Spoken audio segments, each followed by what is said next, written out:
അതിനുശേഷം ഇവൾക്കാണെങ്കിൽ Lin message അയച്ചിട്ട് എനിക്ക് നിന്റെ പൈസയൊന്നും വേണ്ട, ഞാൻ നാളെ തന്നെ ഇവിടെ നിന്ന് മാറുകയാണ്, നിന്റെ അഡ്രസ്സ് പറഞ്ഞാല് ഞാൻ തിരിച്ചു വന്നേക്കാം, എന്നെ വെറുതെ വിട്ടേക്ക്, ഞാൻ എന്റെ കാര്യങ്ങൾ നോക്കിക്കോളാം, എന്റെ കാര്യം ഓർത്താരും ബുദ്ധിമുട്ടുണ്ട് എന്ന രീതിയിലൊക്കെ മെസ്സേജ് അയക്കുന്നു. പക്ഷെ ഇവളാണെങ്കിൽ അതിന് റിപ്ലൈയും കാര്യങ്ങളും ഒന്നും കൊടുക്കുന്നില്ല. അപ്പോ ഹാമിങ് ഇവളോട് അല്ല നിന്റെ കസിനെ കുറിച്ച് മുന്നേ നീ പറഞ്ഞിട്ടില്ലല്ലോ, അവളെ നമ്മുടെ കല്യാണത്തിന് ക്ഷണിച്ചാലോ എന്ന് ചോദിക്കുമ്പോൾ ചെയ്യാൻ അതൊന്നും വേണ്ട, അവളെന്റെ അത്ര അടുത്ത ബന്ധുവൊന്നുമല്ല, അകന്നൊരു റിലേറ്റീവാ, അതുകൊണ്ട് വിളിക്കേണ്ട കാര്യമൊന്നുമില്ല എന്ന് പറയുമ്പോൾ ഹോമിങ്ങും ഷെഡേ നിനക്ക് ഇഷ്ടമുണ്ടെങ്കിൽ വിളിച്ചാൽ മതി എന്ന് പറയുന്നു. അതിനുശേഷം നമ്മൾ കാണുന്നത് ലിൻ ഇപ്പോ മറ്റൊരു സ്ഥലത്തേക്ക് മാറിയിരിക്കുകയാണ്. സിറ്റിയിൽ നിന്ന് കുറച്ച് ഉള്ളിലേക്കുള്ള ഒരു സ്ഥലത്തേക്കാണ് മാറിയിരിക്കുന്നത്. എന്നിട്ട് ഇവള് ഷോയാന മെസ്സേജ് അയച്ച് ഞാൻ ഹോട്ടൽ വെക്കേറ്റ് ചെയ്തോ മറ്റൊരു സ്ഥലത്തേക്ക് മാറി, നിന്റെ പൈസ എനിക്ക് ആവശ്യമില്ല എന്ന് പറഞ്ഞിട്ട് ഇവൾ അത് തിരിച്ച് അയച്ചു കൊടുക്കുന്നു. പക്ഷെ ഷോയാനാണെങ്കിൽ അത് സ്വീകരിക്കുന്നില്ല. അപ്പോ ഷെന്നാണെങ്കിൽ ഇവൾക്ക് മെസ്സേജ് അയച്ചുകൊണ്ടേയിരിക്കാണ് ക്ഷമ ചോദിച്ചിട്ട്. എന്റെ പാരന്റ്സ് നിന്നെ കുറ്റപ്പെടുത്തിയപ്പോ അത് ഞാൻ തടയേണ്ടതായിരുന്നു, നീ തിരിച്ചു വാ, സോറി എന്നൊക്കെ പറഞ്ഞ് അയക്കുന്നു. പക്ഷെ ഇവളാണെങ്കിൽ നല്ല ദേഷ്യത്തില് ഇവന് നീ നിന്റെ പാട് നോക്കി പോടാ എന്ന് പറഞ്ഞിട്ട് റിപ്ലൈ കൊടുക്കുകയാണ്. അതുകൊണ്ട് തന്നെ ഇവനിപ്പോ നേരെ ഇവളുടെ പാരന്റ്സിനെ കാണാനായിട്ട് വന്നിരിക്കുകയാണ്. എന്നിട്ട് ലിനിനെ കുറിച്ച് തിരക്കുമ്പോ അമ്മ അവളുടെ ബിസിനസ് ട്രിപ്പിനായിട്ട് ആ ഒരു സിറ്റിയിലേക്ക് പോയിരിക്കുകയാണ് എന്ന കാര്യം അറിയിക്കുമ്പോഴാണ് ഇവൻ ആ ഒരു കാര്യം അറിയുന്നത്. അപ്പൊ അമ്മ അല്ല അവള് നിന്നോട് പറയാതെയാണോ പോയത് എന്ന് ചോദിക്കുമ്പോ ഇവനൊന്നും മിണ്ടുന്നില്ല. പക്ഷെ ഇവനെ നല്ല രീതിയിൽ സൽക്കരിക്കുമ്പോ ഇവന് മനസ്സിലാവുന്നു ഇവരുടെ കാര്യങ്ങളൊന്നും ഇവര് അറിഞ്ഞിട്ടില്ലെന്ന്. അതുകൊണ്ട് തന്നെ ഇവൻ അല്ല അവള് നിങ്ങളോടൊന്നും പറഞ്ഞില്ലേ എന്ന് ചോദിച്ചിട്ട് അവള് ഇവനുമായിട്ട് ബ്രേക്കപ്പ് ആയ കാര്യം ഇവരെ അറിയിക്കുന്നു. അത് കേട്ട് ഇവര് രണ്ടുപേരും ഷോക്കായി പോവുകയാണ്. സോ ഇവര് പെട്ടെന്ന് തന്നെ അവളെ ഫോണിൽ വിളിച്ച് നോക്കുന്നു. പക്ഷെ അവളെ ഫോൺ എടുക്കുന്നുണ്ടായിരുന്നില്ല. അവള് ബ്രേക്കപ്പിന്റെ കാര്യം ഇവരോട് പറയാത്തത് കൊണ്ട് തന്നെ ഇവർക്ക് നല്ല ദേഷ്യമുണ്ട്. സോ ലിനിനെ വിളിച്ചിട്ട് കിട്ടാത്തത് കൊണ്ട് ആ ഒരു സിറ്റിയിൽ തന്നെയാണല്ലോ ഷോയാൻ ഉള്ളത്. സോ അവളെ വിളിക്കാമെന്ന് ഇവര് തീരുമാനിക്കുന്നു. അപ്പൊ ഇവിടെ ഷോയാനാണെങ്കിൽ അവളുടെ പാരന്റ്സ് ആയിട്ട് അഭിനയിക്കുന്ന രണ്ടുപേർക്ക് ഇവരുടെ വെഡിങ് ഒക്കെ ആവാറായല്ലോ. പക്ഷെ അതിനു മുന്നേ ഇപ്പൊ ഹാമിങ്ങിന്റെ പാരന്റ്സുമായിട്ട് മീറ്റ് ചെയ്യേണ്ടതുണ്ട്. സോ അതിന് വേണ്ടിയിട്ടുള്ള സ്ക്രിപ്റ്റും കാര്യങ്ങളൊക്കെ പഠിപ്പിച്ചു കൊടുത്തോണ്ടിരിക്കുകയാണ്. ഇന്നതുപോലെ ബിഹേവ് ചെയ്യണം, അത് പറയണം, ഇത് പറയണം, ഈ ഡ്രസ്സ് തന്നെ ഇടണം എന്നൊക്കെ പറഞ്ഞിട്ട്. ആ ഒരു സമയത്താണ് ഇവളുടെ അച്ഛൻ ഇവളെ വിളിക്കുന്നത്. ഇവൾക്ക് അയാൾ വിളിക്കുമ്പോഴേ കാര്യം മനസ്സിലാവുന്നു ലിനിന്റെ കാര്യം അന്വേഷിച്ചാണെന്ന്. സോ ഇവള് ഫോൺ എടുക്കുന്നില്ല. അതുകൊണ്ട് തന്നെ അച്ഛൻ രണ്ടെണ്ണോ ഫോൺ എടുക്കുന്നില്ല. ഞാൻ എന്തായാലും അവിടേക്ക് പോകാൻ ടിക്കറ്റ് ബുക്ക് ചെയ്യാൻ പോവാ, നീ എന്തായാലും നിന്റെ അമ്മയെ വിളിച്ച് ഷൂയാന്റെ അഡ്രസ്സ് എവിടെയാണെന്ന് തിരക്ക്, അവളുടെ ലൊക്കേഷനും കാര്യങ്ങളൊക്കെ മനസ്സിലാക്കുക എന്ന് പറയുമ്പോൾ അമ്മയും മുത്തശ്ശിയെ വിളിക്കുന്നു. അതിനുശേഷം ഇവരാണെങ്കിൽ ആ ഒരു സിറ്റിയിലേക്ക് എത്തിയിരിക്കുകയാണ്. പക്ഷെ മുത്തശ്ശി പറഞ്ഞു കൊടുത്ത ആ ഒരു സ്ഥലപ്പേര് വെച്ചിട്ടാണ് ഇവർ എത്തിയിരിക്കുന്നത്. എന്നാൽ അവിടെ എല്ലാം തന്നെ ഒരേപോലത്തെ ഒരുപാട് ഫ്ലാറ്റും കാര്യങ്ങളൊക്കെയാണ് ഉള്ളത്. അതിലെവിടെയാണ് ഷോയാൻ താമസിക്കുന്നതെന്ന് ഇവർക്ക് മനസ്സിലാവുന്നില്ല. അവളെ ഫോണിൽ വിളിച്ചുകൊണ്ടേയിരിക്കുകയാണ്. പക്ഷെ അവള് ഫോൺ എടുക്കുന്നില്ല. എന്നാൽ ഷോയാൻ ആണെങ്കിൽ അതേ സ്ഥലത്ത് മറ സൈഡില് ഹാമിങ്ങിന്റെ പാരന്റ്സിനോടൊപ്പം നടന്നു വരികയാണ്. ഇവരുടെ വിവാഹ കാര്യങ്ങളെ പറ്റിയുള്ള സംസാരമാണ് നടത്തുന്നത്. വെഡിങ് ഡ്രസ്സിന്റെ കാര്യവും അത് സ്റ്റൈൽ ചെയ്യുന്ന കാര്യവും ആ ഒരു ഫംഗ്ഷൻ എങ്ങനെ വേണം അങ്ങനത്തെ കാര്യങ്ങളൊക്കെ. ഹാമിങ്ങിന്റെ അമ്മയും ഇവളോട് അതിനെ പറ്റിയുള്ള കാര്യങ്ങളൊക്കെ പറഞ്ഞു കൊടുത്തുകൊണ്ട് നിൽക്കുമ്പോഴാണ് ഇവൾ അവിടെ ഇവളുടെ പാരന്റ്സിനെ ദൂരെ കാണുന്നത്. അതുപോലെ തന്നെ ഇവളുടെ പാരന്റ്സും ഇവളെ കാണുകയാണ്. പെട്ടെന്ന് ഇവളെ തിരിഞ്ഞു നിൽക്കുന്നുണ്ടെങ്കിലും ഇവളുടെ പാരന്റ്സ് ഇവളുടെ അടുത്തേക്ക് ഓടി വരുന്നു. അതും ഇവളുടെ ഒറിജിനൽ പേര് വിളിച്ചുകൊണ്ട്. അപ്പോ ഹാമിങ്ങിന്റെ അമ്മ ചായാനോ, നീ ഷൂയാനല്ലേ, അല്ല നിങ്ങളൊക്കെ ആരാ എന്ന് ചോദിക്കുമ്പോ ഇവളുടെ പാരന്റ്സ് ആണ് എന്ന് പറയുന്നു. പക്ഷെ ഇവളുടെ പാരന്റ്സ് എന്ന് പറഞ്ഞ് പരിചയപ്പെടുത്തിയിരിക്കുന്ന ഡ്യൂപ്ലിക്കേറ്റ് പാരന്റ്സും അവർ തന്നെയാണല്ലോ ഉള്ളത്. ഷോയാനാണെങ്കിൽ ഒരക്ഷരം മിണ്ടാതെ നിൽക്കാണ്. എല്ലാവരും അത് കേട്ട് ഷോക്കാവുന്നു. ഹാമിങ്ങിന്റെ അമ്മയും ഹാമിങ്ങും അച്ഛനും ഒക്കെ അപ്പൊ പിന്നെ ഇതാരാ എന്ന ചോദ്യമാണ് ചോദിക്കുന്നത്. ഹാമിങ്ങിന്റെ അമ്മ ഇവളോട് നീ അപ്പൊ ഇത്രയും നാളും ഞങ്ങളെ പറ്റിക്കായിരുന്നല്ലേ, നിന്റെ പേര് ഫേക്ക് ആണല്ലേ, ഫാമിലി ഫേക്ക് ആണല്ലേ, ഇനി നീ എന്തൊക്കെ സീക്രട്സാ മറച്ചു വെച്ചിട്ടുള്ളത് എന്ന് ചോദിച്ച് ബഹളം വെക്കുമ്പോ ഹാമിങ്ങും ഞങ്ങൾ നിന്നെ എന്ത് ആത്മാർത്ഥതയോട് കൂടിയാണ് ട്രീറ്റ് ചെയ്തത്, പക്ഷെ നീ ഞങ്ങളെ പൊട്ടന്മാരാക്കായിരുന്നു, എന്നെ മാത്രമല്ല എന്റെ ഫാമിലിയെയും, നീ ഇത്രയും വലിയ ഫ്രോഡ് ആയിരുന്നെന്ന് ഞാൻ അറിഞ്ഞില്ല എന്നൊക്കെ പറയുമ്പോ അച്ഛനും ഇനി മേലാ നീ എന്റെ മകന്റെ പിന്നാലെ നടന്നു പോവരുത് എന്ന് പറഞ്ഞ് ദേഷ്യപ്പെട്ട് ഇവർക്ക് ഇവളെ വേണ്ട എന്ന് പറഞ്ഞിട്ട് പോവാണ്. ഇവൾക്കും എന്ത് ചെയ്യണം എന്നറിയില്ല. പക്ഷെ അപ്പോഴേക്കും പിറകിന്ന് ഇവളെ ഹാമിങ്ങിന്റെ അമ്മ തട്ടി വിളിക്കാണ്. എന്ത് പറ്റി ഷോയാൻ എന്ന് ചോദിച്ച്. അപ്പോഴാണ് ഇവൾക്ക് ബോധം വരുന്നത് ഇവളെ കണ്ടതെല്ലാം ഒരു സ്വപ്നമായിരുന്നു. ഒരൊറ്റ നിമിഷം ഇവള് മുന്നിൽ കണ്ടത് ഇവളുടെ ലൈഫ് എൻഡ് ആവുന്ന ഒരു സിറ്റുവേഷൻ ആണ്. പക്ഷെ ഇവള് അവിടെ ഇവളുടെ പാരന്റ്സിനെ കാണുന്നുണ്ട്. എന്നാൽ അവരിവളെ കാണുന്നുണ്ടായിരുന്നില്ല. എന്നാൽ അപ്പോഴേക്കും ഹാമിങ് ആണെങ്കിൽ കറക്റ്റ് സമയത്ത് അയ്യോ ഇന്നലെ നമ്മുടെ തേർഡ് അങ്കിള് വരുന്നത് എന്ന് ചോദിക്കുമ്പോ അച്ഛനും അമ്മയൊക്കെ എപ്പോഴാ വരുന്നത്, നീ ഇപ്പോഴാണോ പറയുന്നത്, ഇതെന്താ മുന്നേ പറയാതിരുന്നത് എന്ന് ചോദിക്കുമ്പോ ഇവൻ ഞാൻ മറന്നുപോയി അമ്മ എന്ന് പറയാണ്. സോ ഷോയാനും അത് കേട്ട് ഒന്ന് ആശ്വാസമാവുകയാണ്. എന്തായാലും ഇവരിപ്പോ പോവുമല്ലോ. സോ അവർക്ക് എത്രയും പെട്ടെന്ന് പോകാനുള്ളത് കൊണ്ട് തന്നെ ഹോമിങ്ങും അച്ഛനും അമ്മയും ഒക്കെ തന്നെ ഇവരോട് പിന്നെ കാണാം എന്ന് പറഞ്ഞിട്ട് അവിടെ നിന്ന് പോവുകയാണ്. അവരെ പറഞ്ഞയച്ച് അവര് പോകാൻ തുടങ്ങുമ്പോഴാണ് ഇവളുടെ പാരന്റ്സ് ഇവളെ കാണുന്നതും ഇവളുടെ അടുത്തേക്ക് വരുന്നതും.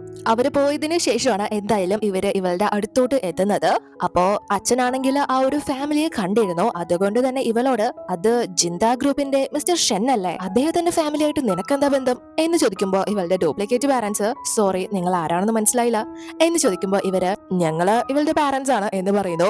അത് കേട്ട് ഇവര് രണ്ടുപേരും അപ്പൊ പിന്നെ ഞങ്ങളാരാ എന്ന മട്ടിലാണ് നോക്കുന്നത്. എന്നിട്ട് ഇവരാണെങ്കിൽ പാരന്റ്സിനോട് കാര്യങ്ങളൊക്കെ പറഞ്ഞിട്ട് നിങ്ങളുടെ മകള് വിവാഹിതയാവാൻ പോവാ, വിവാഹ കാര്യങ്ങളൊക്കെ നോക്കുന്നത് ഞങ്ങളുടെ കമ്പനിയാണ് എന്നൊക്കെ പറഞ്ഞ് കൺഗ്രാചുലേഷൻസ് പറഞ്ഞിട്ട് ഷൂയാനോട് മാഡം ഞങ്ങള് പോവാണ്, ബാക്കി പേയ്മെന്റ് ഇട്ടിരുന്നാൽ മതി, എന്തെങ്കിലും ആവശ്യം ഉണ്ടെങ്കിൽ എപ്പോ വേണമെങ്കിലും വിളിച്ചാൽ മതി, ഞങ്ങൾ വന്നേക്കാം എന്ന് പറഞ്ഞിട്ട് അവർ രണ്ടുപേരും അവിടെ നിന്ന് പോവാണ്.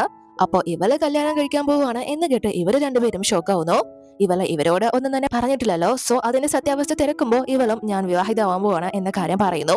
അത് കേട്ട് ഇവര് രണ്ടുപേരും ഇവളെ കുറ്റപ്പെടുത്താനായിട്ട് തുടങ്ങാണ്.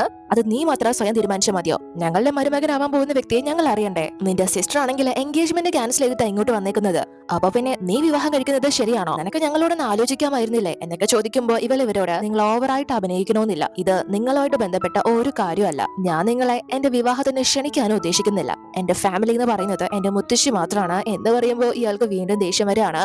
ഓ നീ വലിയൊരു സിറ്റിയിലേക്ക് വന്നപ്പോ നീ ഇത്രയും വലിയ അഹങ്കാരിയായോ? നീ ആരാണെന്ന് നിന്റെ വിചാരം? നീ നിന്റെ സ്വന്തം പാരന്റ്സിനെയാണോ ജഡ്ജ് ചെയ്യുന്നത്? നീ വിവാഹം കഴിക്കാൻ പോകുന്നത് മിസ്റ്റർ ഹോമിങ്ങിനെ അല്ലേ? ശരി ആയിക്കോട്ടെ, ഒരു കോടീശ്വരനെ കിട്ടിയപ്പോ നിനക്ക് നിന്റെ പാരന്റ്സിനെ വേണ്ടതായി, ശരി എങ്കിൽ പിന്നെ അങ്ങനെ തന്നെ ആയിക്കോട്ടെ, ഞങ്ങളും എന്തായാലും നിന്റെ വിവാഹത്തിൽ പങ്കെടുക്കാൻ വരാൻ പോകുന്നില്ല, അത് നീ ഇനി ഇൻവൈറ്റ് ചെയ്യുകയാണെങ്കിൽ പോലും, മാത്രമല്ല നീ ഇനി ഞങ്ങളുടെ മകളും ആയിരിക്കില്ല എന്ന് പറഞ്ഞിട്ട് വൈഫിനോട് നീ വന്നേ നമുക്ക് ലിനിനെ തപ്പി പിടിക്കാം എന്ന് പറയുമ്പോ ഷോയാനാണെങ്കിൽ ഒരു കുലുക്കോ ഇല്ലാതെ അവളുടെ അഡ്രസ് നിങ്ങളുടെ കയ്യിലുണ്ടോ, ഞാൻ അയച്ചു തന്നേക്കാം എന്ന് പറഞ്ഞിട്ട് ഇവൾ അവിടെ നിന്ന് പോവുകയാണ്. സോ ഇവളെ അവസാനം കണ്ടുപിടിച്ചിരിക്കുകയാണ്.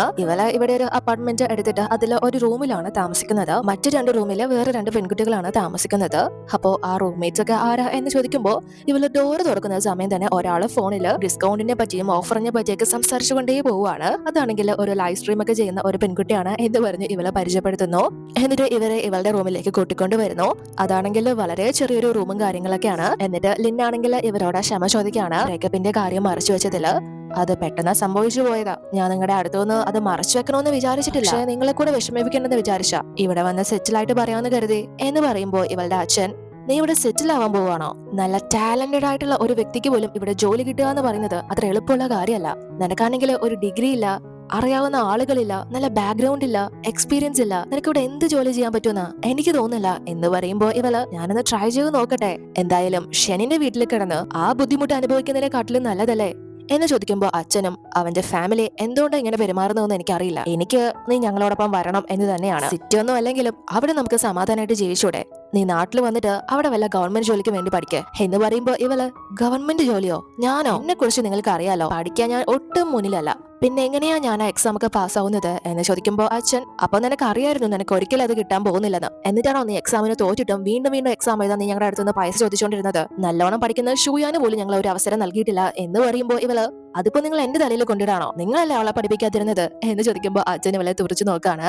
അപ്പോ ഇവരോട് നിങ്ങൾക്ക് ഷോയാന് ബോയ് ഫ്രണ്ട് ആയ കാര്യം അറിയോ എന്ന് ചോദിക്കുമ്പോ അച്ഛൻ അവളുടെ കാര്യം മിണ്ടി പോകരുത്, അവളുടെ സ്വന്തം പാരന്റ്സിനെ പോലും അവളുടെ വിവാഹത്തിന് ക്ഷണിച്ചിട്ടില്ല എന്ന് പറയുമ്പോഴാണ് ലിന്നും അവളെ വിവാഹം കഴിക്കാൻ പോവാണ് എന്ന കാര്യം അറിയുന്നത്. അങ്ങനെ ഇവരെ സംസാരിച്ചുകൊണ്ട് നിൽക്കുമ്പോൾ തന്നെ അവിടെ വലിയ ബഹളം വെച്ചുകൊണ്ട് ഒരു പെൺകുട്ടി കടന്നു വരികയാണ്. ഇവളുടെ മറ്റൊരു റൂംമേറ്റ് ആണ്, അതൊരു ഡെലിവറി ഗേൾ ആണ്.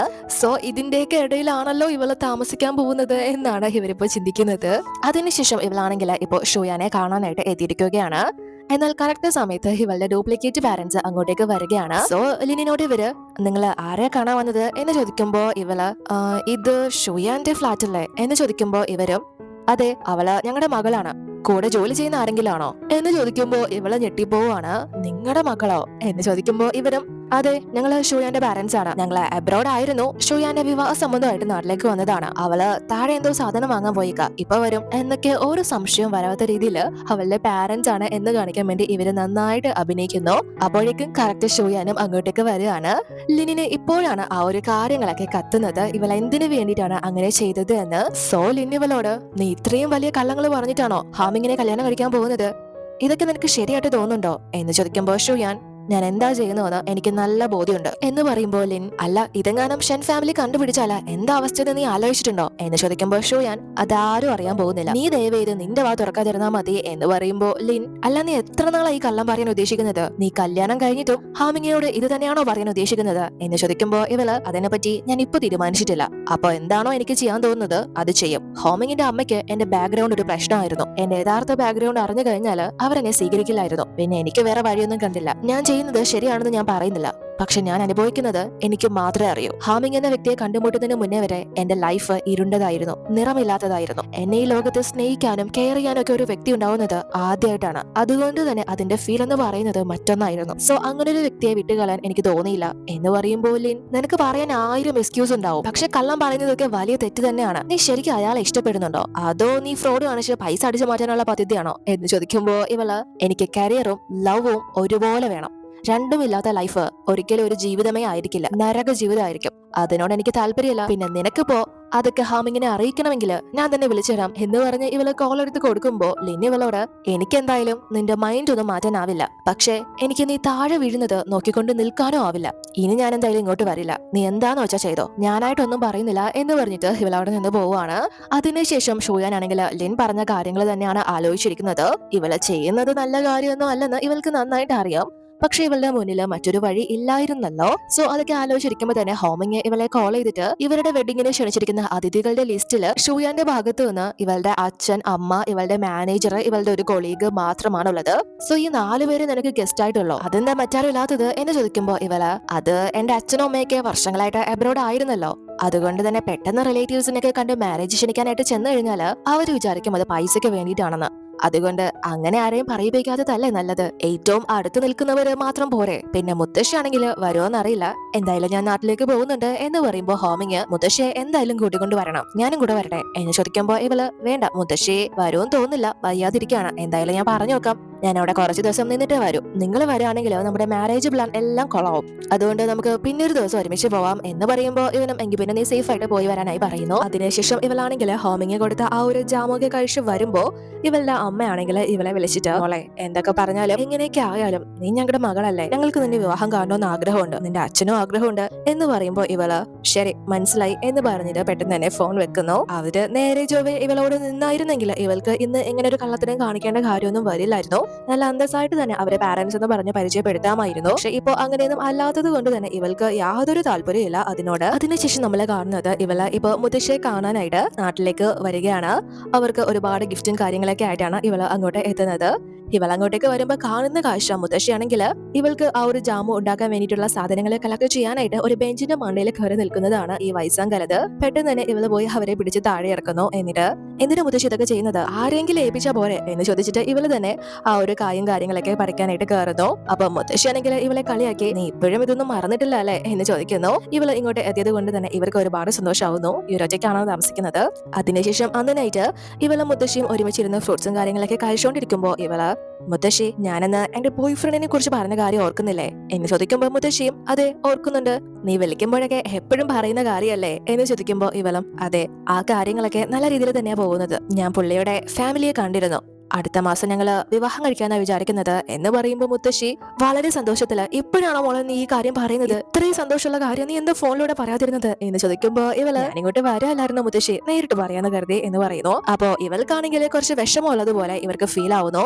അതുകൊണ്ട് തന്നെ എന്താ പറ്റിയത് മോളെ, എന്താ കാര്യം എന്ന് ചോദിക്കുമ്പോ ഇവളും, അച്ഛനും അമ്മയും എന്റെ സെറ്റിലുണ്ട്, അവർക്ക് എന്റെ വിവാഹത്തിൽ പങ്കെടുക്കണമെന്ന് പറയുന്നത്. പക്ഷെ മുത്തശ്ശിക്ക് അറിയാലോ ഞാൻ അവരുമായിട്ട് ഒരിക്കലും ക്ലോസ് ആയിട്ടില്ലെന്ന്. അതുകൊണ്ട് തന്നെ എനിക്ക് അവരെ എന്റെ വിവാഹത്തിൽ പങ്കെടുപ്പിക്കാനോ ആഗ്രഹമില്ല. ഇത് ഞാൻ അവരോട് പറയുകയാണെങ്കിൽ അച്ഛൻ വെറുതെ ദേഷ്യപ്പെടും, ആവശ്യമില്ലാത്ത പ്രശ്നങ്ങൾ വരുത്തി വെക്കും. എനിക്ക് അതിനോടൊന്നും താല്പര്യമില്ല എന്ന് പറയുമ്പോൾ മുത്തശ്ശി, നീ വിഷമിക്കണ്ട, എനിക്കറിയാം എന്താ ചെയ്യേണ്ടതെന്ന്. അവരെന്തായാലും നിന്നെ ബുദ്ധിമുട്ടിക്കാൻ വേണ്ടി അവിടെ ഉണ്ടാവില്ല. ഞാൻ വിളിച്ച് തിരിച്ചു വരാൻ പറഞ്ഞോളാം, നീ പേടിക്കേണ്ട. നീ ആ സിറ്റിയില് വളർന്നു വരാൻ എന്തോരം ബുദ്ധിമുട്ടിയിട്ടുണ്ടെന്ന് എനിക്ക് നന്നായിട്ട് അറിയാം. ആ നിന്റെ സന്തോഷ സമാധാനം കെടുത്താൻ ഞാൻ ആരും അനുവദിക്കില്ല എന്ന് പറയുമ്പോൾ ഇവള് വളരെ സങ്കടത്തില് ഇവരോട് വിവാഹത്തില് പങ്കെടുക്കണം എന്ന് പറയുമ്പോൾ മുത്തശ്ശി, നിനക്കറിയാലോ മോളെ, നിന്റെ സിറ്റി ഇവിടെ നിന്ന് ഒരുപാട് ദൂരെയാണ്. എന്റെ ഈ 2 കാലം കൊണ്ട് അങ്ങോട്ടേക്ക് വരുന്നത് വളരെ പ്രയാസപ്പെട്ട കാര്യമാണ്. അതുകൊണ്ട് നീ നിന്റെ വിവാഹമൊക്കെ കഴിഞ്ഞിട്ട് ഫോട്ടോയും കാര്യങ്ങളൊക്കെ എനിക്ക് അയച്ചു തന്നാ മതി. ഞാനത് കണ്ട് സന്തോഷത്തോടെ ഇരുന്നോളാം. പിന്നെ നിങ്ങളെ സമയം കിട്ടുമ്പോ വന്ന് എന്നെ കണ്ടാൽ മതി. നിന്നെ ആ ഒരു വെഡിങ് ഡ്രസ്സിൽ കാണാൻ എനിക്ക് ആഗ്രഹമുണ്ട്, പക്ഷെ എന്നെ കൊണ്ട് പറ്റില്ല എന്നൊക്കെ പറയുമ്പോൾ ഇവളെ മുത്തശ്ശിയുടെ കാല് പിടിച്ച് തടവി കൊടുക്കുന്നു. മുത്തശ്ശിയും ഇവളെ സമാധാനിപ്പിക്കാണ് ഓരോ തമാശകളൊക്കെ പറഞ്ഞിട്ട്. അതിനുശേഷം ഇവളാണെങ്കിൽ ഫ്രിഡ്ജ് വന്ന് തുറക്കുന്ന സമയത്ത് അതിലാണെങ്കിൽ ഒരു ലോഡ് ജാമാണ് മുത്തശ്ശി ഉണ്ടാക്കി വെച്ചേക്കുന്നത്. ഇവള് വരുമെന്ന പ്രതീക്ഷയിലാണ് അവർ ഒരുപാട് ഉണ്ടാക്കി വെച്ചിട്ടുള്ളത്. പക്ഷെ ഇവള് കുറെ നാളുകൾ കൂടിയാണല്ലോ ഇങ്ങോട്ടേക്ക് എത്തുന്നത്. ഇവൾക്ക് സമയത്തിന് അതൊന്നും എടുത്തിട്ട് പോകാൻ പറ്റിയിട്ടില്ല. പക്ഷെ മുത്തശ്ശിയാണെങ്കിൽ ആ ഒരു കാര്യം ചെയ്തുകൊണ്ടേയിരിക്കുകയാണ് ഇവൾക്ക് വേണ്ടി. അതൊക്കെ കാണുമ്പോൾ ഇവൾക്ക് ഭയങ്കര ഫീൽ ആവുകയാണ്. ഒരുപാട് കഷ്ടപ്പെട്ടാണല്ലോ അവർ ഈ വയസ്സാം കാലത്തും ഇത്രയും ഇവളുടെ ഫേവറേറ്റ് ആയിട്ടുള്ള ആ ഒരു സാധനം ഉണ്ടാക്കുന്നത്. അതുകൊണ്ട് തന്നെ ഇവൾക്ക് സങ്കടം സഹിക്കാൻ വയ്യാതെ ഇവൾ കരയാനായിട്ട് തുടങ്ങുകയാണ്. അപ്പൊ മുത്തശ്ശി അതുകൊണ്ടുണ്ട്, മോളെ നീ എന്തിനാ കരയുന്നത് എന്ന് ചോദിക്കുമ്പോൾ ഇവള് ഒന്നും പറയുന്നില്ല, കരഞ്ഞുകൊണ്ടേയിരിക്കുകയാണ്. അപ്പൊ മുത്തശ്ശിക്ക് മനസ്സിലാവുന്നു ഇവൾ ആ ഒരു ജാമ്പ് കണ്ടിട്ടാണ് കരയുന്നതെന്ന്. അതുകൊണ്ട് തന്നെ ഇവളോട്, അതിനിപ്പോ നീ എന്തിനാ കരയുന്നത്, ഇതിനാ പണ്ട് മുതൽ നിനക്ക് ഉണ്ടാക്കി തരുന്നതല്ലേ, നിന്നെ ഏറ്റവും കൂടുതൽ കുട്ടിക്കാലം മുതലേ കംഫർട്ട് ആക്കുന്നത് ഈ ഒരു ജാമല്ലേ, ഇതിന്റെ മധുരത്തിലല്ലേ നീ അലിഞ്ഞു പോകുന്നതും നിന്റെ പ്രയാസങ്ങളൊക്കെ നീ മറക്കുന്നതും, അതുകൊണ്ട് ഞാനിത് നിനക്ക് വേണ്ടി എപ്പോഴും ഉണ്ടാക്കാറുണ്ട്, നീ കരയേണ്ട കാര്യമൊന്നുമില്ല എന്ന് പറഞ്ഞ് ഇവളെ ആശ്വസിപ്പിക്കുന്നു. അതിനുശേഷം ഇവളെ 2-3 ദിവസം അവരോടൊപ്പം താമസിച്ചിട്ട് തിരിച്ചു പോവുകയാണ്. ഇഷ്ടം ഇല്ലെങ്കിൽ പോലും മുത്തശ്ശിയെ വിട്ടുപിരിയുന്നതിൽ ഇവൾക്ക് നല്ല വിഷമമുണ്ട്. കാരണം അവരാണല്ലോ ഇവളെ ഒറ്റപ്പെട്ട സമയങ്ങളിൽ എല്ലാം തന്നെ താങ്ങായിട്ട് ഉണ്ടായിരുന്നത്. ഇവള് പഠിക്കുന്ന സമയത്തൊക്കെ എല്ലാ ക്ലാസ്സിലും ഫസ്റ്റും ഹൈ മാർക്കും കാര്യങ്ങളൊക്കെ വാങ്ങുന്ന സമയത്ത് ഇവളുടെ പാരന്റ്സിന്റെ അടുത്തൊന്ന് ഒരു നല്ല വാക്ക് പോലും ഇവള് കേട്ടിട്ടില്ല. പക്ഷെ അതിനെല്ലാം തന്നെ ഇവളെ പ്രോത്സാഹിപ്പിച്ചിരുന്നത് മുത്തശ്ശി മാത്രമായിരുന്നു. മുത്തശ്ശി ഇവളോട് പറഞ്ഞു കൊടുക്കുമായിരുന്നു, നിന്റെ ഈ അവസ്ഥയിൽ നിന്ന് നിനക്ക് പുറത്ത് കടക്കണമെങ്കിലോ നീ നന്നായിട്ട് പഠിക്കണം, അത് മാത്രമേ നിന്റെ മുന്നിൽ രക്ഷപ്പെടാനായിട്ട് ഒരു വഴിയുള്ളൂ എന്നൊക്കെ പറഞ്ഞു കൊടുത്തിരുന്നു. അതുകൊണ്ട് തന്നെയാണ് ഇവള് നല്ല രീതിയിൽ പഠിച്ചു എല്ലാ ക്ലാസ്സിലും ഫസ്റ്റും കാര്യങ്ങളൊക്കെ നേടിയത്. എന്നിരുന്നാൽ പോലും ഇവളുടെ പാരന്റ്സ് ഇവളെ കോളേജിൽ വിടില്ല എന്ന് പറഞ്ഞിരുന്നല്ലോ. പക്ഷെ മുത്തശ്ശിയാണ് ഇവൾക്ക് പഠിക്കാനുള്ള കാര്യങ്ങൾ എല്ലാം തന്നെ അറേഞ്ച് ചെയ്ത് കൊടുത്തിരുന്നത്. ഇവൾക്ക് ചെലവിനും മറ്റുമൊക്കെ ആയിട്ടുള്ള പൈസയും എല്ലാം ഇവളെ ഏൽപ്പിച്ചിരുന്നു, അവരുടെ സേവിങ്സ്. ഇവള് അന്ന് വളരെ വേദനയോട് കൂടിയാണ് അവരെ വിട്ടുപിരിഞ്ഞത്, പഠിക്കാനൊക്കെ ആയിട്ട് ഈ ഒരു സിറ്റിയിലേക്ക് വന്നത്. പക്ഷെ ഇവളാണെങ്കിൽ അവരുടെ സേവിങ്സിൽ നിന്ന് ഒരു പൈസയും എടുത്തിട്ടുണ്ടായിരുന്നില്ല. ഒരുപാട് പാർട്ട് ടൈം ജോലി ചെയ്തിട്ടാണ് ഇവള് പഠിത്തത്തിന് വേണ്ടിയിട്ടായാലും ഇവളുടെ എക്സ്പെൻസ് ആയാലും മുന്നോട്ട് കൊണ്ടുപോയിക്കൊണ്ടിരുന്നത്. വെള്ളം കുടിക്കാൻ പോലും സാവകാശം കിട്ടാതെയുള്ള ജോലിയായിരുന്നു ഇവൾ ആ ഒരു സിറ്റിയിൽ എടുത്തിട്ടുണ്ടായിരുന്നത്. പക്ഷെ അതൊന്നും ഇവളെ മുത്തശ്ശിയെ അറിയിച്ചിട്ടുണ്ടായിരുന്നില്ല. കുട്ടികളുടെ ട്യൂഷൻ എടുക്കാനായാലും ബാറിൽ സ്റ്റാഫായിട്ടായാലും സൂപ്പർ മാർക്കറ്റിലായാലും എല്ലാം തന്നെ ഇവള് വർക്ക് ചെയ്തിട്ടുണ്ട്. ഒരു ടാക്സി പോലും വിളിച്ചു പോവാതെ പല സമയങ്ങളിലും ഇവള് ബസ്സിന് വേണ്ടി കാത്തു നിന്നിട്ടുണ്ട്. ആ ഒരു പൈസ അങ്ങനെ വേസ്റ്റ് ആയി പോവണ്ട എന്ന് വിചാരിച്ചിട്ട്. സോ അത്രയും ഹാർഡ് ആയിട്ടുള്ള ഒരു ലൈഫാണ് ഇവള് ജീവിച്ചിട്ടുള്ളത്. സോ ആ ഒരു മുത്തശ്ശിയെ ഹാപ്പി ആക്കുക എന്നുള്ളത് മാത്രമാണ് ഇവളുടെ ജീവിത ലക്ഷ്യം തന്നെ. അതിനുശേഷം ഇവളെ കൂട്ടിക്കൊണ്ട് വരുന്നത് ഹോമിങ് തന്നെയാണ്. അവനാണെങ്കിൽ ആ ഒരു സമയത്ത് ഇവൾക്ക് ഒരു റിങ് ഗിഫ്റ്റ് ചെയ്യുന്നു. ഇവൾക്കും ഒരുപാട് സന്തോഷമാവുകയാണ്. ഇവള് ഇത്രയും നാളും ഒരു മോശം ലൈഫാണ് ജീവിച്ചതെങ്കിൽ ഇനി എന്തായാലും ഹാമിങ്ങിനോടൊപ്പം ഇവൾക്ക് നല്ലൊരു ലൈഫാണ് ഉള്ളതെന്ന് ഇവൾക്ക് ഉറപ്പാവുകയാണ്. അതിനുശേഷം ഹോമിങ് ആണെങ്കിൽ ഓഫീസിലേക്ക് വരുന്ന സമയത്ത് ഇവരുടെ പുതിയൊരു പ്രോജക്ട് സ്റ്റാർട്ട് ചെയ്യാൻ പോവുകയാണ്. അതിൽ പാർട്ടിസിപ്പേറ്റ് ചെയ്യാനായിട്ട് ഒരു പുതിയ കഥാപാത്രം വരികയാണ്. ഇവളുടെ പേര് ഫങ് ലീ എന്നാണ്. ഇവളെ കാണുമ്പോൾ പെട്ടെന്ന് ഹാമിങ് ഒന്ന് സർപ്രൈസ് ആവുന്നു. ഇവളും ഈ ഒരു പ്രോജക്റ്റിൽ പങ്കെടുക്കാൻ തന്നെയാണ് എത്തിയിരിക്കുന്നത്. ഇനി ഈ ഒരു കമ്പനിയിൽ തന്നെ ഉണ്ടാവും. സോ ഇവള് ആ ഒരു പ്രോജക്റ്റിനെ പറ്റി സംസാരിക്കുന്ന സമയത്ത് ഇവൻ ഇവളെ തന്നെയാണ് ശ്രദ്ധിക്കുന്നത്, അതുപോലെ തന്നെ ഇവളും. അതിനുശേഷം ഇവളാണെങ്കിൽ ആ ഒരു കമ്പനിയിൽ തന്നെയാണ് വർക്കും കാര്യങ്ങളൊക്കെ ചെയ്യുന്നത്. അപ്പോൾ അന്ന് നൈറ്റ് ഇവൻ പോകാൻ തുടങ്ങുമ്പോൾ അവിടെ ഫാങ്ങിനെ കണ്ട് ഇവൻ ഇവളുടെ അടുത്തേക്ക് വരുന്നു. എന്നിട്ട് ഇവളോട്, നീ എന്താ പെട്ടെന്ന് തിരിച്ചു വന്നത്, ഞങ്ങളുടെ കമ്പനിയിൽ ജോയിൻ ചെയ്തത് എന്ന് ചോദിക്കുന്നു. അതായത് ഇവര് മുന്നേ തന്നെ പരിചയക്കാരാണ്. അപ്പൊ ഇവള്, ഞാൻ പറയാതെ വന്നത് നിങ്ങൾക്കൊരു സർപ്രൈസ് തരാനാ, പക്ഷെ നിങ്ങൾ എന്തോ ഞാൻ വന്നതിൽ ഹാപ്പി അല്ലാത്തതുപോലെ തോന്നുന്നല്ലോ എന്ന് ചോദിക്കുമ്പോൾ ഹാമിങ് തീർച്ചയായും ഹാപ്പിയാണ്, നിന്റെ ഹെൽപ്പോട് കൂടി തന്നെ ഇവിടെ ഒരുപാട് കാര്യങ്ങൾ ചെയ്യാനുണ്ട് എന്ന് പറഞ്ഞ് അവരെ സംസാരിക്കുമ്പോൾ ഇവളാണെങ്കിൽ ഇവളുടെ ഒരു ഫോട്ടോ എടുത്ത് കാണിച്ചിട്ട് അതിൽ ഇവള് ഇട്ടിരിക്കുന്ന ജാക്കറ്റ് കാണിച്ച് ഇത് ഓർമ്മയുണ്ടോ എന്ന് ഇവനോട് ചോദിക്കുന്നു. പക്ഷെ ഇവനാണെങ്കിൽ അത്ര ഓർമ്മ വരുന്നില്ല. അത് ഇവളെ ഏതോ ഒരു കോമ്പറ്റീഷൻ വിജയിച്ചതിന്റെ ഭാഗമായിട്ട് ഇവൻ ഇവൾക്ക് ഗിഫ്റ്റ് ചെയ്തതായിരുന്നു. ഇവൻ പുറത്താണല്ലോ പഠിച്ചത്, ഇവൻ ലണ്ടനിലായിരുന്നു പഠിച്ചത്, ഇവളും അവിടെ ഉണ്ടായിരുന്നു. സോ ആ ഒരു കാര്യങ്ങളൊക്കെ ഇവര് രണ്ടുപേരും ഭയങ്കര സന്തോഷത്തിൽ സംസാരിക്കുന്നത് പുറത്തു നിന്ന് ഷൂയാൻ കാണാണ്. ഇവൾക്ക് അത് അത്ര ഇഷ്ടപ്പെടുന്നില്ല. ഇവള് ഫസ്റ്റ് ടൈം ആണ് ഫാങ്ങിനെ കാണുന്നത്. അപ്പോ ഫാങ് ആണെങ്കിൽ ഇന്ന സമയത്താണ് ഈ ഒരു ജാക്കറ്റ് നിങ്ങൾ എനിക്ക് തന്നത് എന്ന് പറയുമ്പോഴാണ് ഇവനും ആ ഒരു കാര്യം ഓർമ്മ വരുന്നത്. സോ ഇവള്, ചേട്ടൻ പറഞ്ഞ എല്ലാ കാര്യങ്ങളും എനിക്ക് ഓർമ്മയുണ്ട്, ചേട്ടൻ ലണ്ടനിൽ നിന്ന് തിരിച്ചു വരുമ്പോ എന്നോട് പറഞ്ഞിരുന്നത് നന്നായിട്ട് പഠിക്കണം, ഗ്രാജുവേഷൻ കംപ്ലീറ്റ് ചെയ്തിട്ട് നാട്ടിലേക്ക് തിരിച്ചു വരണമെന്നാണ്. ഇപ്പൊ ഞാൻ തിരിച്ചു വന്നേക്കാണ് എന്ന് പറയുമ്പോ പുറത്തുനിന്ന് ഷൂയാനാണെങ്കിൽ അതെല്ലാം തന്നെ കേൾക്കാണ്. അവർ തമ്മിൽ എന്താണ് നടക്കുന്നതെന്ന് ഇവൾക്ക് മനസ്സിലാവുന്നില്ല. ഹാമിങ്ങിനോട് വളരെ താല്പര്യത്തോടു കൂടിയാണ് ഫാങ് സംസാരിക്കുന്നത്. അങ്ങനെ അവർ രണ്ടുപേരും സംസാരിക്കുന്നത് കണ്ടിട്ട് ഇവള് പിന്നെ അവിടെ നിൽക്കുന്നില്ല. ഹോമിങ്ങിനോട് ഞാൻ താഴെ വെയിറ്റ് ചെയ്യാണ് എന്ന് പറഞ്ഞ് മെസ്സേജ് അയച്ചിട്ട് ഇവള് നിൽക്കാതെ താഴേക്ക് പോകുന്നു. ഹോമിങ്ങും ആ ഒരു മെസ്സേജ് കാണുന്നു. അത് കണ്ടിട്ട് ഇവൻ ഫാങ്ങിനോട്, ഞാനൊരു പ്രധാനപ്പെട്ട കാര്യം പറയാൻ മറന്നുപോയി, ഞാൻ വിവാഹം കഴിക്കാൻ പോവുകയാണ് എന്ന് പറഞ്ഞ് ഇവന്റെ റിങ് എടുത്ത് കാണിക്കുമ്പോ ഇവള് അത് കണ്ട് നല്ലതുപോലെ ഷോക്കാവുകയാണ്. ഉടനെ തന്നെ ഇവള്, അതാരാ, കൂടെ പഠിച്ചത് വല്ലതാണോ എന്ന് ചോദിക്കുമ്പോ ഇവൻ, അല്ല, മറ്റൊരു വ്യക്തിയാണോ നിനക്കറിയില്ല, നിങ്ങളെ രണ്ടുപേരെ ഞാൻ എന്തായാലും ഉടനെ തന്നെ പരിചയപ്പെടുത്തി തരാം എന്ന് പറഞ്ഞിട്ട് നീ ഓവർ ടൈം ഒന്നും വർക്ക് എടുക്കണ്ട, വീട്ടിലേക്ക് പോക്കോ എന്ന് പറഞ്ഞിട്ട് ഇവൻ അവിടെ നിന്ന് പോവാണ്. അതിനുശേഷം നമ്മൾ കാണുന്നത് ഇപ്പോ ഷോയാനാണെങ്കിൽ ഫാങ് ഒരു കുക്കിംഗ് ഷോയിൽ പങ്കെടുക്കാണ്. കുക്കിംഗ് പഠിപ്പിക്കുകയോ ട്രെയിൻ ചെയ്യിപ്പിക്കുകയോ ഒക്കെ ചെയ്യുന്ന ഒരു സംഭവം അങ്ങനെ ഒരു സ്ഥലത്തേക്ക് എത്തിയിരിക്കുകയാണ്. അതുകൊണ്ട് തന്നെ ഷോയാനും ഫാങ് ഇവിടെ വരുന്നുണ്ട് എന്ന് മനസ്സിലാക്കിയിട്ടാണ് ഇപ്പൊ ഇങ്ങോട്ട് എത്തിയിരിക്കുന്നത്. എന്നിട്ട് ഇവള് ഫാങ്ങിനോട് അല്ല നമ്മൾ ഇതിനു മുന്നേ കണ്ടിട്ടുണ്ടോ ജിന്ത ഗ്രൂപ്പിൽ വെച്ച് എന്ന് ചോദിക്കുമ്പോൾ ഇവൾക്കൊന്നും ഓർമ്മ വരുന്നില്ല. ഇവള് ഫസ്റ്റ് ടൈം ആണല്ലോ ഷോയാനെ കാണുന്നത്, അതുകൊണ്ട് തന്നെ ഇല്ല എനിക്ക് ഓർമ്മയില്ല എന്ന് പറയുമ്പോൾ ഷോയാൻ ഇല്ല നമ്മൾ ഒരു തവണ കമ്പനിയിൽ വെച്ച് കണ്ടിട്ടുണ്ട് എന്ന് പറയുമ്പോൾ ഫാങ്ങും ഷോയാനെ പരിചയപ്പെടുന്നു. അപ്പൊ ഷോയാൻ ഞാൻ ഹോമിങ്ങിന്റെ ഫിയാൻസിയാണ് എന്ന് പറയുമ്പോൾ അത് കേട്ട് ഇവൾക്ക് അത്ര പിടിക്കുന്നില്ല. ഇവള് മറ്റേതോ നോർമൽ വ്യക്തിയാണ് എന്ന് പറഞ്ഞാണ് നല്ലതുപോലെ സംസാരിക്കാൻ വന്നത്. ഇത് കേൾക്കുമ്പോൾ ഇവളുടെ സ്വഭാവം മാറുകയാണ്. അതുകൊണ്ട് തന്നെ ഇവള് ഷോയാനോട് ഞാൻ പുള്ളിയുടെ ജൂനിയർ ആയിരുന്നു, ഞങ്ങൾ ഒരുമിച്ചാണ് കോളേജിലൊക്കെ പഠിച്ചിരുന്നത്, മാത്രമല്ല ലണ്ടനിൽ ഞങ്ങൾ ഒരുമിച്ചായിരുന്നു എന്നൊക്കെ കുറച്ച് ഇവളെ അസൂയപ്പെടുത്തുന്ന രീതിയിൽ സംസാരിക്കാൻ തുടങ്ങുമ്പോൾ ഷോയാനാണെങ്കിൽ ഓ ജൂനിയർ ആയിരുന്നല്ലേ, എങ്കിൽ പിന്നെ ഹോമിങ് എന്തായാലും ഒരു സിസ്റ്ററിനെ പോലെ ആയിരിക്കും പെരുമാറിയിട്ടുണ്ടാവുക, സ്വന്തമായിട്ട് സിസ്റ്റർ ഒന്നും ഇല്ലല്ലോ എന്ന് പറഞ്ഞിട്ട് ഇവള് പറയുന്ന ആ കാര്യം അതേ ടോണിലല്ല എടുക്കുന്നത്. ഷോയാൻ വളരെ പുച്ഛിച്ച് തള്ളുകയാണ്. ഫാങ്ങിനും ഒന്നും പറയാൻ പറ്റുന്നില്ല, കാരണം ഷോയാൻ പറഞ്ഞതുപോലെ ഹോമിങ് ഒരു സിസ്റ്റർ എന്ന രീതിയിലാണ് ഇവളോട് പെരുമാറിയിട്ടുള്ളത്. അതിനുശേഷം ഫാങ് ആണെങ്കിൽ ഒരു ഡിഷ് പ്രിപ്പയർ ചെയ്യുമ്പോൾ ഷോയാൻ ഇത് നല്ല ഭംഗിയുണ്ടല്ലോ കാണാൻ, ഞാൻ ഒന്ന് ടേസ്റ്റ് ചെയ്ത് നോക്കട്ടെ എന്ന് ചോദിക്കുമ്പോൾ ഫാങ്ങും ടേസ്റ്റ് ചെയ്തോളാനായിട്ട് പറയുന്നു. അങ്ങനെ ഇവളും ടേസ്റ്റ് ചെയ്തിട്ട് ഇത് നല്ലതാണ്, നല്ല ടേസ്റ്റ് ഉണ്ട് എന്നൊക്കെ പറഞ്ഞ് ഒരുപാട് പ്രശംസിക്കാണ്. അതിനുശേഷം ഇവരെ കുറച്ച് പരിചയപ്പെട്ടത് കൊണ്ട് തന്നെ ഇപ്പൊ പുറത്ത് ഫുഡൊക്കെ കഴിക്കാനായിട്ട് വന്നിരിക്കുകയാണ്. ഷോയാൻ തന്നെയാണ് മുൻകൈ എടുത്ത് ഇവളെ കൂട്ടിക്കൊണ്ട് വരുന്നത്.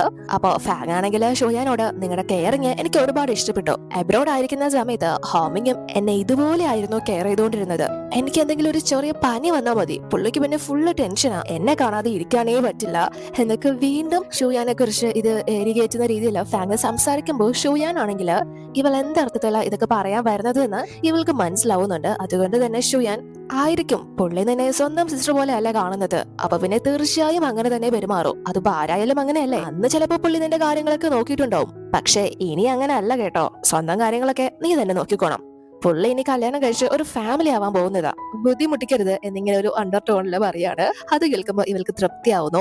ഇവള് പറയാൻ വന്ന കാര്യം അങ്ങോട്ട് ഏൽക്കുന്നില്ലല്ലോ എത്ര ശ്രമിച്ചിട്ടും. അതുകൊണ്ട് തന്നെ ഇവള് എങ്കിൽ പിന്നെ ഞാൻ നിങ്ങളുടെ കല്യാണത്തിന് ബ്രൈഡ്സ് മെയ്ഡ് ആയിട്ട് നിന്നാലോ എന്ന് ചോദിക്കുമ്പോൾ ഷോയാന് ആ ഒരു ക്വസ്റ്റ്യൻ ഇഷ്ടപ്പെടുന്നില്ല, എങ്കിലും ഇവള് ഓക്കെ പറയാണ്. അതിനുശേഷം നമ്മൾ കാണുന്നത് ഇവരുടെ ആ ഒരു വെഡിങ് ഡേ ആണ്.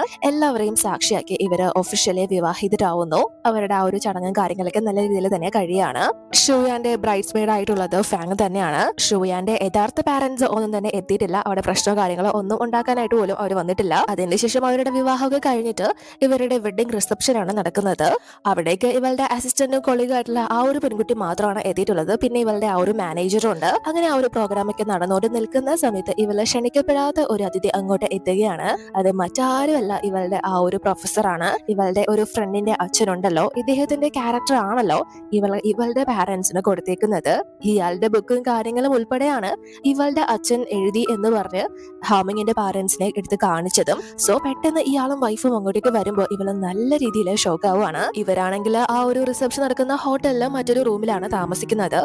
പക്ഷെ അവിടെ ഷുയാന്റെയും ഹോമിങ്ങിന്റെയും വെൽക്കം ഫോട്ടോയൊക്കെ കണ്ടിട്ടാണ് ഇവര് അങ്ങോട്ടേക്ക് വരുന്നത്. ഇവള് ഈ ഒരു ഫാമിലിക്ക് അറിയാവുന്ന ഒരു വ്യക്തിയാണല്ലോ, ഇവളുടെ ക്ലോസ് ആയിട്ടുള്ളത് അല്ലെങ്കിലും ഫ്രണ്ടിന്റെ അച്ഛനും കൂടിയാണ്. ഈ ഒരു പ്രൊഫസർ തന്നെയാണ് ഇവളെ പഠിപ്പിച്ചതും. അപ്പൊ ഹോമിങ് ആണെങ്കിൽ പെട്ടെന്ന് അങ്ങോട്ടേക്ക് വന്ന് അല്ല ഇതാരാ ഷുയാൻ എന്ന് ചോദിക്കുമ്പോൾ ഇവള് ഞെട്ടിപ്പോവാണ്. സോ ഇവളും പെട്ടെന്ന് തന്നെ ഇത് എന്റെ ഫ്രണ്ടിന്റെ അച്ഛനാണ് എന്ന് പറയുന്നു. സോ ഹാമിങ്ങിന്റെ അച്ഛനും ഇവളുടെ ഡ്യൂപ്ലിക്കേറ്റ് അച്ഛനും ഒക്കെ തന്നെ ഈ ഒരു ഗസ്റ്റിനെയും വെഡിങ്ങിലൂടെ ക്ഷണിക്കുന്നു. ഷുയാനാണെങ്കിൽ എങ്ങനെയെങ്കിലും ഇവരെ ഒഴിവാക്കി വിടാനാണ് ശ്രമിച്ചത്, പക്ഷെ നടന്നില്ല.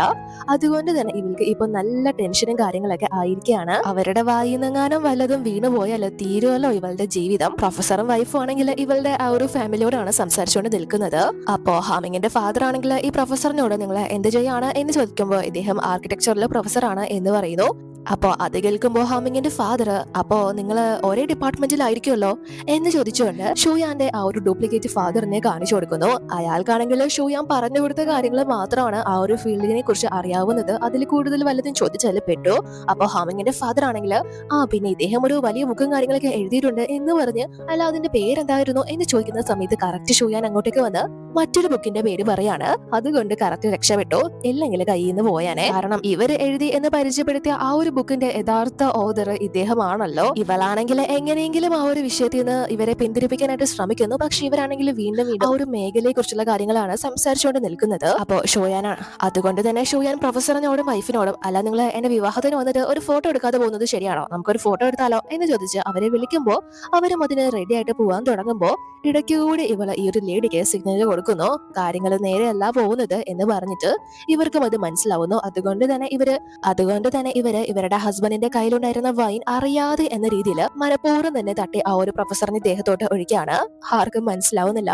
അപ്പോൾ ഇവരാണെങ്കിൽ അറിയാതെ പറ്റിപ്പോയതാണ് എന്നൊക്കെ പറഞ്ഞ് ഭയങ്കരമായിട്ട് ക്ഷമ ചോദിക്കുമ്പോൾ ആ ഒരു പ്രൊഫസർ, ഇല്ല കുഴപ്പമില്ല, ഞാൻ മുകളിൽ തന്നെയാണ് താമസിക്കുന്നത്, ഞാൻ അവിടെ പോയി ഡ്രസ്സൊക്കെ മാറട്ടെ, നമുക്ക് പിന്നെ കാണാം എന്ന് പറഞ്ഞിട്ട് അവര് പിന്നെ അവിടെ നിൽക്കുന്നില്ല, അവിടെ നിന്ന് പോവുകയാണ്. ഷുയാൻ തന്നെ എന്തായാലും അവരെ ഈ ഒരു വിവാഹത്തിന് വന്നതിൽ നന്ദിയുണ്ട് എന്നൊക്കെ പറഞ്ഞിട്ട് നൈസിന് പറഞ്ഞയക്കാണ്. അപ്പോ ഇവിടെ ഹാമിങ് ആണെങ്കിൽ ഇവന്റെ ഫ്രണ്ട്സിനും സ്റ്റാഫിനും ഒക്കെ ഫാങ്ങിനെ പരിചയപ്പെടുത്തിയിട്ട് ഇതെന്റെ സിസ്റ്റർ ആണ്, ഇവളൊരു ലോയർ ആണ്, ഇപ്പൊ ഗ്രാജുവേറ്റ് ആയിട്ടേ ഉള്ളൂ, പിന്നെ പ്രധാനപ്പെട്ട ഒരു കാര്യം ഇവള് സിംഗിൾ ആണ് എന്ന് പറഞ്ഞ് എല്ലാവർക്കും ഇൻട്രൊഡ്യൂസ് ചെയ്യുമ്പോൾ എല്ലാവരും ചാടി വീഴാണ് ഇവളുടെ വീചാറ്റ് ID ചോദിച്ച്. അപ്പോൾ അതിലൊരാള് അങ്ങോട്ടേക്ക് വന്ന, എന്റെ പേര് ഹാൻ, ഞാൻ ജിന്ദ ഗ്രൂപ്പില് ലീഗൽ ഡിപ്പാർട്ട്മെന്റിലാണ് ജോലി ചെയ്യുന്നത്, എനിക്ക് നിങ്ങളുടെ വീചാറ്റ് ID കിട്ടോ എന്ന് ചോദിക്കുമ്പോൾ ഇവള് അവന് നോർമൽ എന്ന രീതിയിൽ വീചാറ്റ് ID കൊടുക്കുന്നു. പക്ഷെ ഇവൾക്ക് ഹാമിങ് സിസ്റ്റർ എന്ന് പരിചയപ്പെടുത്തിയത് ഒട്ടും തന്നെ ഇഷ്ടപ്പെട്ടിട്ടില്ല.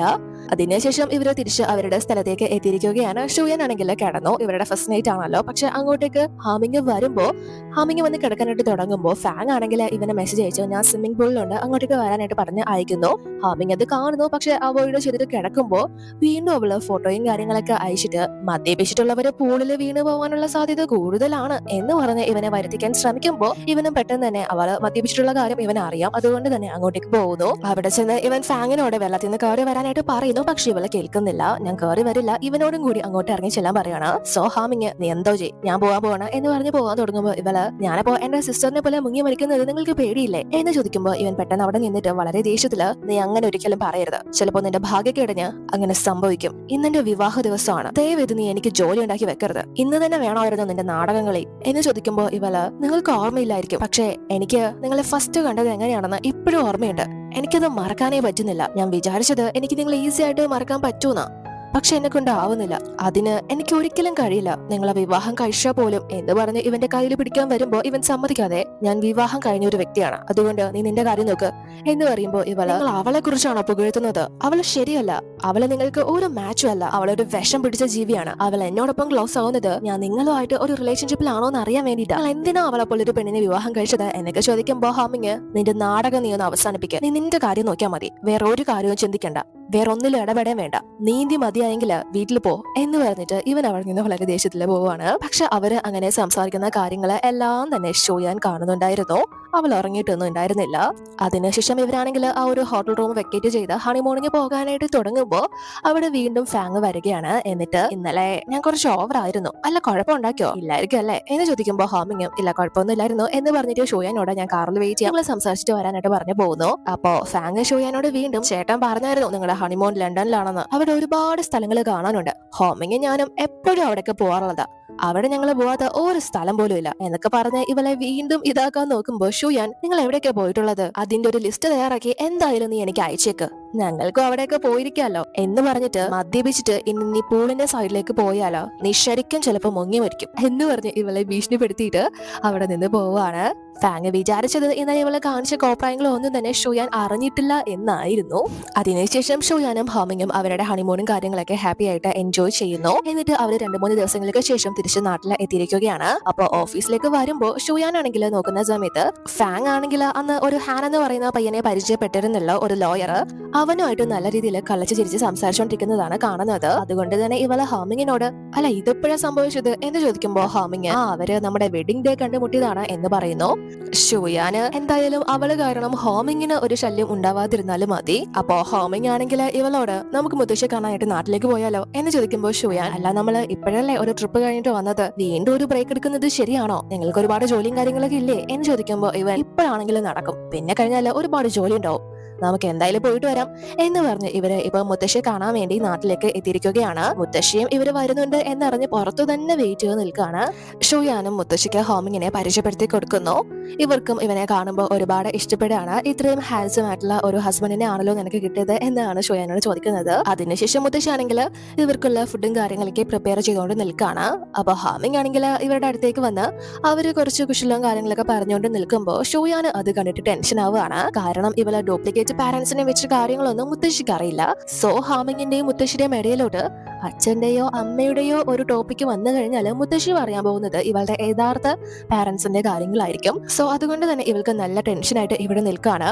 ഇവളെ വിചാരിച്ചതുപോലെ തന്നെ കറക്റ്റ് ഹോമിങ് മുത്തശ്ശിയോട്, മുത്തശ്ശി നിങ്ങൾ ഇവിടെ ഒറ്റയ്ക്കാണോ താമസിക്കുന്നത്, ഷുയാന്റെ പാരന്റ്സ് ഒക്കെ എവിടെയാണ് എന്ന് ചോദിക്കാൻ വരുന്നു. പക്ഷെ അതിനു മുന്നേ തന്നെ കറക്റ്റ് ഷുയാൻ അങ്ങോട്ടേക്ക് വന്ന്, അല്ല മുത്തശ്ശി ഈ ഫോട്ടോ എവിടെ ഫ്രെയിം ചെയ്യേണ്ടത് എന്ന് ചോദിക്കാണ്. അപ്പൊ മുത്തശ്ശി ഇതെന്റെ റൂമിൽ വെച്ചാൽ മതി, എനിക്ക് എപ്പോഴും കണ്ടോണ്ടിരിക്കാമല്ലോ എന്ന് പറയുമ്പോ അവള് അത് ഫിറ്റ് ചെയ്യാൻ വേണ്ടിയിട്ട് ഹോമിങ്ങിനെയും ഹെൽപ്പിനായിട്ട് വിളിച്ചുകൊണ്ട് പോവുകയാണ്. അതുകൊണ്ട് തന്നെ ബാക്കി കാര്യങ്ങൾ അവർ സംസാരിക്കുന്നില്ല. റൂമിലെത്തി ആ ഒരു ഫോട്ടോയും കാര്യങ്ങളൊക്കെ മുത്തശ്ശിക്ക് കാണാൻ വേണ്ടി ഇവർ അവിടെ ഫിറ്റ് ചെയ്യുന്നു. എന്നിട്ട് നൈറ്റ് ആണെങ്കിൽ ഇവളെ മുത്തശ്ശിയോടൊപ്പം തന്നെയാണ് കിടക്കാൻ വരുന്നത്. അപ്പൊ മുത്തശ്ശി ഇവളോട് എന്റെ ഹസ്ബൻഡിനോടൊപ്പം പോയി കിടക്കാനായിട്ട് പറയുന്നു. പക്ഷെ ഇവള് അതിന് ഒരുപാട് ചാൻസ് കിട്ടും. മുത്തശ്ശിയോടൊപ്പം കിടക്കാനല്ലേ എനിക്ക് ചാൻസ് കിട്ടാത്തത്, ഞാൻ ഇന്നിവിടെ കിടക്കാം, അതെന്റെ പതിവ് തന്നെയല്ലേ എന്ന് ചോദിച്ച് ഇവള് മുത്തശ്ശിയുടെ നഖവും കാര്യങ്ങളൊക്കെ വെട്ടിക്കൊടുക്കാണ്. ആ ഒരു സമയത്ത് മുത്തശ്ശി ആണെങ്കിൽ ഇവളോട്, എനിക്ക് നിന്നോടൊരു കാര്യം പറയാനുണ്ട്, നിന്റെ അച്ഛന് ഈ ഇടയായിട്ട് തീരെ വയ്യ. ഒരു ബോഡി ചെക്കപ്പ് നടത്തിയപ്പോ അറിയാൻ കഴിഞ്ഞത് ലങ്സില് ട്യൂമർ ആണെന്നാണ്. കുറച്ച് ക്രിട്ടിക്കൽ ആണെന്ന ഡോക്ടർ പറഞ്ഞത്. ഡോക്ടർ ജോലിയും കാര്യങ്ങളും എടുക്കണ്ടെന്നാ പറഞ്ഞിരിക്കുന്നത്. ട്രീറ്റ്മെന്റ് ചെയ്താലും മാറും ഡോക്ടർ ഉറപ്പൊന്നും പറയുന്നില്ല എന്ന് പറയുമ്പോ ഇവള് അത് കേട്ട് ഒന്ന് ഡിസ്റ്റർബ്ഡ് ആവുന്നു. ഇവളുടെ സ്വന്തം ഫാദർ ആണല്ലോ. അപ്പം മുത്തശ്ശിയാണെങ്കിൽ ഇവളോട്, എനിക്കറിയാം നിനക്ക് അവരോട് താല്പര്യം ഇല്ലെന്ന്, നീ അവരെ കല്യാണത്തിന് പോലും വിളിച്ചിട്ടില്ല, പക്ഷേ നീ എന്തായാലും അച്ഛനെ പോയി കാണണം, നിനക്ക് ഒറ്റയ്ക്ക് പോകാൻ മടിയാണെങ്കിൽ ഞാനും കൂടെ വരാം എന്ന് പറയുന്നു. അപ്പൊ ഇവളാണെങ്കിൽ അതിന് മറുപടി ഒന്നും പറയുന്നില്ല, മൂളുക മാത്രമേ ചെയ്യുന്നുള്ളൂ. അതിനുശേഷം പിറ്റേന്ന് രാവിലെ മുത്തശ്ശിയാണെങ്കിൽ മാർക്കറ്റിലോട്ടൊക്കെ പോകാനായിട്ട് ഇറങ്ങുമ്പോ ഹാമിങ്ങും മുത്തശ്ശിയോടൊപ്പം കൂടിയിരിക്കുകയാണ്. ആ ഒരു സമയത്ത് ഹാമിങ്ങും മുത്തശ്ശിയോട് ഇവിടെ ഒറ്റയ്ക്ക് താമസിക്കാതെ ഇവരോടൊപ്പം സിറ്റിയിലോട്ട് വരാനായിട്ട് പറയുന്നു. അപ്പൊ മുത്തശ്ശിയാണെങ്കിൽ, എനിക്ക് ഇവിടെ വിട്ട് വരാൻ പറ്റില്ല മോനെ, ഇവിടെ കിട്ടുന്ന സമാധാനവും സന്തോഷമൊന്നും ഒരിക്കലും സിറ്റിയിൽ കിട്ടില്ല, എന്നെ കുറിച്ച് ഒരു നിങ്ങൾ വറീഡ് ആവണ്ട, ഞാൻ വളരെ ഹാപ്പിയാണ്. പിന്നെ എനിക്ക് മോനോട് ഒരു കാര്യം പറയാനുള്ളത്, ഷോയാൻ വിളിക്കുമ്പോഴൊക്കെ ഒരുപാട് കാര്യങ്ങൾ മോനെ കുറിച്ച് സംസാരിക്കാറുണ്ട്. എനിക്കറിയാം നീ അവളെ നല്ലതുപോലെ തന്നെയാണ് നോക്കുന്നതെന്ന്, എനിക്കും അത് നേരിട്ട് കണ്ടപ്പോൾ മനസ്സിലായത് തന്നെയാണ്. എനിക്ക് നിന്നെ ഒരുപാട് ഇഷ്ടമായി. പക്ഷെ അവളെ കുട്ടിക്കാലം മുതലേ വളർത്തിയത് ഞാനാണെങ്കിൽ ഒരു കുഗ്രാമത്തിൽ ജീവിക്കുന്ന കിളവി. അതുകൊണ്ട് തന്നെ എനിക്ക് അവളെ ഒരുപാട് കാര്യങ്ങളൊന്നും പഠിപ്പിക്കാനായിട്ടില്ല.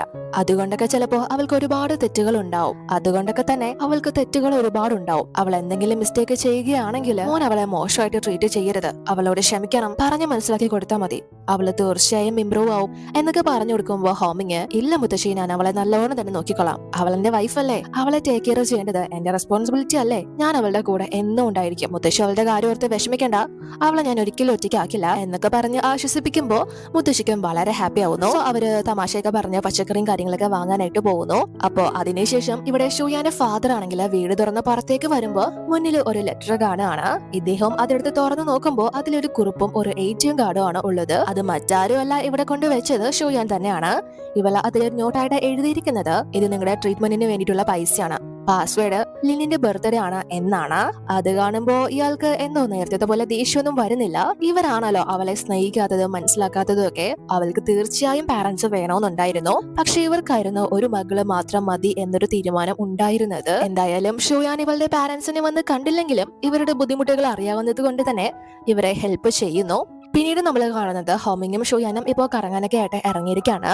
ആ ഒരു സമയത്ത് ഹോമിങ് ആണെങ്കിൽ ഇവളെ ഒരു വീട് കാണിക്കാനായിട്ട് കൂട്ടിക്കൊണ്ട് വരുന്നു. എന്നിട്ട് ഇതെങ്ങനെയുണ്ട് എന്ന് ചോദിക്കുമ്പോൾ ഇവളും വളരെ നന്നായിട്ടുണ്ട്, നല്ല വൈബ് കിട്ടുന്ന ഒരു സമാധാനമുള്ള സ്ഥലമാണ് എന്ന് പറയുമ്പോൾ ഇവനും തീർച്ചയായും ഇതൊരു ഹോസ്റ്റിന് പറ്റിയ സ്ഥലമാണ്, ഇവിടെ നിനക്ക് നിന്റെ കണക്ഷൻ കൂട്ടാൻ സാധിക്കും, ഇവിടെ നിനക്ക് നിന്റെ കണക്ഷൻ കൂട്ടാൻ സാധിക്കും, മീറ്റിംഗ് നടത്താൻ സാധിക്കും, ഒരുപാട് ആളുകളുമായിട്ട് ഇടപെടാൻ സാധിക്കും എന്ന് പറഞ്ഞ് ഇവൾക്ക് വേണ്ടിയിട്ടാണ് ഈ ഒരു പ്രോപ്പർട്ടി വാങ്ങിച്ചത് എന്ന് പറയുമ്പോൾ ഇവള് ഷോക്കായി പോവുകയാണ്. നിന്റെ ഏത് ആഗ്രഹവും നിറവേറ്റി തരാൻ ഞാനുണ്ട്, നീ ഒരു ന്യൂസ് ആങ്കർ ആവാൻ ആഗ്രഹിക്കുന്നുണ്ടെന്ന് എനിക്കറിയാം, എന്നും വെളുപ്പാങ്കാലത്ത് എഴുന്നേറ്റ് പ്രാക്ടീസ് ചെയ്യുന്നതും എനിക്കറിയാം, നീ സ്വപ്നം കാണുന്നത് എന്തായാലും നിനക്ക് നേടാൻ സാധിക്കും എന്ന് പറയുമ്പോൾ ഇവൾക്ക് വളരെ സന്തോഷമാണ് ഇങ്ങനെ ഒരു പാർട്ട്ണറെ കിട്ടിയതില്. എന്നിട്ട് ഇവര് അകത്തേക്ക് വീടും കാര്യങ്ങളൊക്കെ നോക്കാനായിട്ട് കയറുമ്പോ അവിടെ ആണെങ്കിൽ വിൻഡോയുടെ സൈഡില് മെഷർമെന്റ് എഴുതിയിട്ടിരിക്കുന്നത് ഷുയാൻ കാണുകയാണ്, ഹൈറ്റിന്റെ. ഇവള് അത് നോക്കുമ്പോ ഹാമിങ്ങും ഇത് ഇവിടെ നേരത്തെ ഉണ്ടായിരുന്ന കുട്ടികളുടെ നീളം അളക്കാൻ വേണ്ടി അവരുടെ പാരന്റ്സ് എഴുതിയതായിരിക്കും എന്ന് പറയുമ്പോ ഇവൾക്ക് പെട്ടെന്ന് ഇവളുടെ കുട്ടിക്കാലം ഓർമ്മ വരികയാണ്. ഇവളുടെ പാരന്റ്സും എപ്പോഴും ഹൈറ്റും കാര്യങ്ങളൊക്കെ എഴുതിയിട്ടിട്ട് നിന്റേത് മാത്രം എപ്പോഴും ഇങ്ങനെ എടുത്തു വെച്ച് നോക്കുമായിരുന്നു ഇവൾക്ക് ഹൈറ്റ് കൂടുന്നുണ്ടോ എന്ന്. ഒരു തവണ പോലും ഷുയാന്റെ ഇത് നോക്കിയിട്ടില്ല. പക്ഷെ ഇവൾ അതിനു വേണ്ടി ഒരുപാട് ആഗ്രഹിച്ചിരുന്നു അന്ന്. സോ ഇവള് ഇപ്പോ അതിനെക്കുറിച്ച് ഓർത്ത് വളരെ നിരാശയിൽ നിൽക്കുമ്പോ ഹോമിങ്ങിന് അത് മനസ്സിലായിട്ടാവണം ഇവളെ പിടിച്ചു നിർത്തിയിട്ട് നിന്റെ കയ്യിൽ ലിപ്സ്റ്റിക് ഉണ്ടോ എന്ന് ചോദിക്കുമ്പോൾ ഇവളും അതെടുത്ത് കൊടുക്കുന്നു, എന്തിനാണോ എന്ന് മനസ്സിലാവാതെ. സോ ഇവനത് വാങ്ങിച്ചിട്ട് ഇവളുടെ ഹൈറ്റ് അവിടെ രേഖപ്പെടുത്താണ്. എന്നിട്ട് അവിടെ ഇവളെ പോലെ ഒരു പടവും കൂടെ വരച്ചു വെക്കാണ്. സോ ഇവളും ഇവന്റെ കയ്യിൽ നിന്ന് അത് വാങ്ങിച്ചിട്ട് ഇവനെ പോലെ ഒരു ചിത്രവും കൂടി അടുത്ത് വരയ്ക്കുന്നു. അപ്പോ അത് കണ്ട് ഹാമിങ് അയ്യോ എന്റെ കാല് വളരെ ചെറുതായി പോയല്ലോ എന്ന് ചോദിക്കുമ്പോ ഇവളെ പെട്ടെന്ന് അവനെ കിസ് ചെയ്യുന്നു വളരെ ഹാപ്പി ആയിട്ട്. സോ അതോടുകൂടി ഈ എപ്പിസോഡ് അവസാനിക്കുന്നു. അടുത്ത വരിയിൽ കാണാം.